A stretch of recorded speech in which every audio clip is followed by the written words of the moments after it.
If you're over 40 and you added more cardio, more fitness classes, more fat-burning workouts, and somehow your body looks softer, your belly won't go away, and you're exhausted than ever before, we need to talk. It's not that you're not trying hard enough. It's that you're using the 25-year-old fitness advice on a 45-year-old body. And after 40, that strategy quietly fails. Let's be honest, you didn't stop trying harder. If anything, you tried even more. You signed up for more classes, you stayed for extra burn, you pushed through the workout even when you were tired. And when it didn't work, you assumed the problem was you. Maybe metabolism is broken. Maybe I'm just getting older. Maybe I need to push harder. But here's the part that makes this so confusing. It used to work. You could add a few extra cardio sessions, skip a couple of meals, push a little bit harder for a couple of weeks, and the belly would shrink. It wasn't complicated then, right? You didn't have to think about recovery. You didn't have to think about stress. But now you do exactly the same thing, and the body doesn't respond the same way. And that's where the frustration starts. So, what actually changed? It's not your motivation. You shouldn't rely on motivation anyway, it goes up and down. It's not your willpower. And it's not your metabolism. What actually changed is your physiology.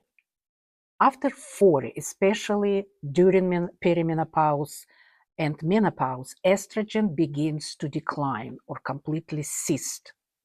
And estrogen does much more than just take care of reproductive system. It affects where the fat is stored in the body, and it affects how sensitive your body is to stress.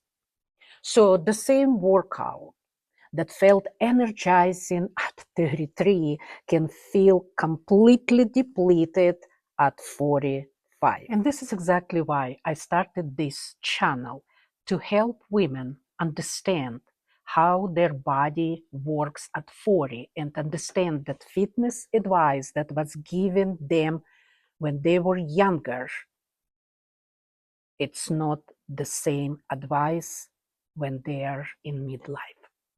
And here is something most women don't realize. You can actually exercise more than ever before, and that won't help your metabolism if you worry about that. It actually makes it worse, not because exercise is bad, but because the type of exercise no longer matches what your body needs. Let's talk about stacking stress for a minute, because this is the part that not many people covers. Stress in midlife. Your body doesn't separate stress the way we do. To your brain, stress is stress. Work is stress. Family is stress. Poor sleep is stress. Hard workouts, stress. Skipping meals, stress on the body. It all lands in the same basket. So imagine a normal midlife day. You wake up already a little bit tired. You drink your coffee. You rush through the morning. You work all day. Maybe lunch was some salad, or maybe you even skip or forgot about it. Maybe you barely ate. And then in the evening, you go to a high-intensity workout to burn fat. And the fitness industry applauds this. But physiology-wise, your body sees more stress. And when stress rises, guess what rises too? Cortisol. And cortisol's job is survival and not fat loss at all. And when cortisol stays elevated, fat storage, especially around the belly, becomes almost impossible to lose. So, ironically, the very strategy women are told will flatten their stomach can be of the reason it doesn't. And here's the twist.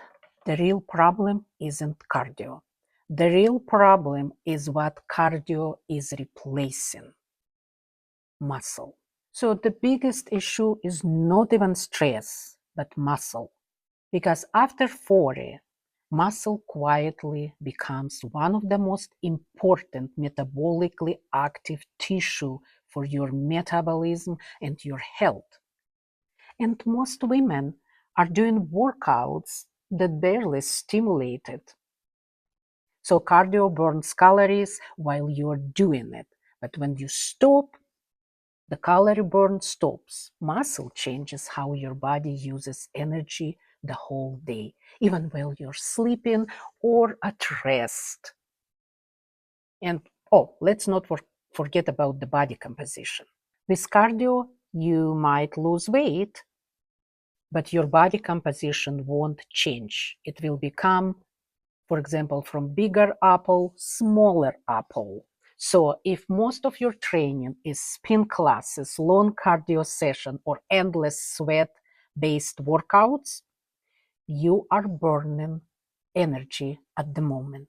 But you're not necessarily building the tissue that keeps your metabolism strong long term. And here's the surprising part. You can be exercising a lot and still be losing muscle. That happens a lot when you are doing mostly cardio and your nutrition inconsistent. And when muscle declines, your metabolism doesn't disappear. That's wrong. But it becomes a lot less forgiving.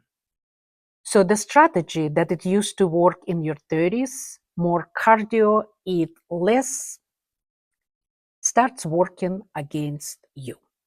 So that's exactly where the conversation about fitness after 40 needs to change. The goal is no longer to burn the most calories per workout. The goal is to protect and build the tissue, which is muscle that keeps your metabolism strong and supports your joints and bone density. Which means your priority should be shifting. Muscles become more important than sweat. Recovery becomes more important than exhaustion, and stress regulation become part of your strategy. That doesn't mean cardio is bad. I'm not anti-cardio, but cardio cannot be the foundation of your fitness anymore. Because after 40, the body that responds best is the one that feels safe enough to recover, adapt, and build muscle. And constantly stressed body doesn't do that very well. So if you're navigating fitness or nutrition after 40, this is what we talk in this channel. If you've been adding more cardio, pushing harder, trying to outwork your belly fat, you're not failing. You're just been following the advice that was never designed for your stage of life, midlife. After 40, fitness still works and is even more important than ever. But the strategy has to evolve with the body.